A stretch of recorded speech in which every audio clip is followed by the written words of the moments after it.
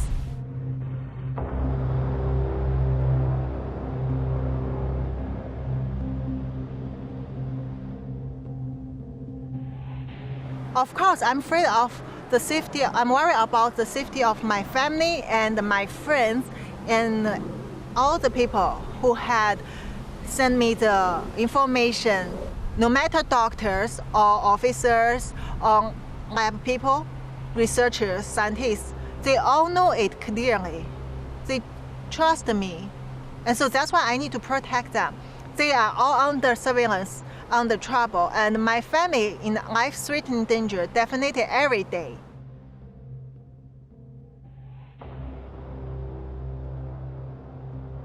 Social distance. 2 meters is better.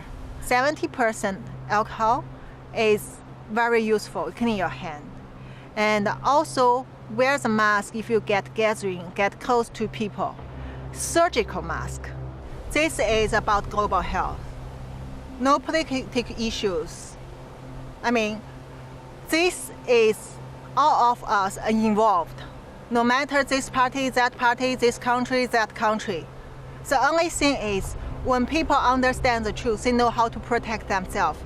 You have to imagine how many cases not reported from China. Already, if there is 6 million people in the world, 1 in 600 get confirmed. But this will increase in a very quick speed. Imagine one day you see 1 in 100 people already get infected in the world, and later 1 in 50, 1 in 10. That means none of us can escape from this. Don't expect the herd immunity, especially at this time, because you don't know this virus. You cannot judge the character of this virus according to our previous experience. And we don't expect the vaccine at this moment or some magic solution at this moment. The only thing we can do is to understand where it comes from, do the right research, and protect us, protect our family, our friend, anyone around us in the right way. That is the only thing we can do now. That is why I need to tell it to the world. I really need people to understand this is very, very critical for every one of us.